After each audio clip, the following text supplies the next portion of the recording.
Guys finally আমি আরো একটা নিমন্ত্রণ পেয়ে গেছি, আর এই নিমন্ত্রণটা হচ্ছে আমার বাবার বন্ধুর বাড়িতে। একটু খারাপ ছিল বাট মনটা ঠিক হয়ে গেছে এই ইনভিটেশনে যাওয়ার জন্য। তো যাই হোক, এই যে খেতে বসে পড়েছি, এখানে সাদা কালারের শার্ট পরে যে ব্যক্তিটা বসে রয়েছেন উনি হচ্ছেন আমার বাবা। তারপরে দেখো না, সুন্দর সুন্দর প্লেটও দিয়ে দিয়েছে, আর প্লেটের মধ্যে সুন্দর ফুলও দিয়ে দিয়েছে।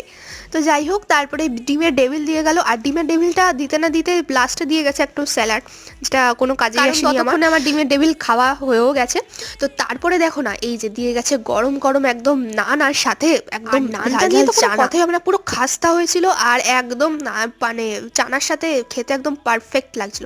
তো তারপর প্লেটটা একটু সুন্দর করে একটু ধোয়াই মোছাই করে নিচ্ছি, জানো তো। আরে হ্যাঁ, কথায় আছে না, হাসি মুখে বললে হাসি, ব্যাপারটা ঠিক তাই। এই যে আমাদের চলে এসছে একদম ভাইরাল জিনিস, অর্থাৎ যেহেতু রিয়াজি মাটন ছিল, তো সেই জন্য একদম টেস্ট অসাধারণ ছিল। আর রাইস নিয়ে তো কোনো কথাই হবে না, একদম ঘরোয়া রান্না, লাইট ওয়েট, খুবই সুন্দর, একটু আলতো হাতে মাটনটা ছিল।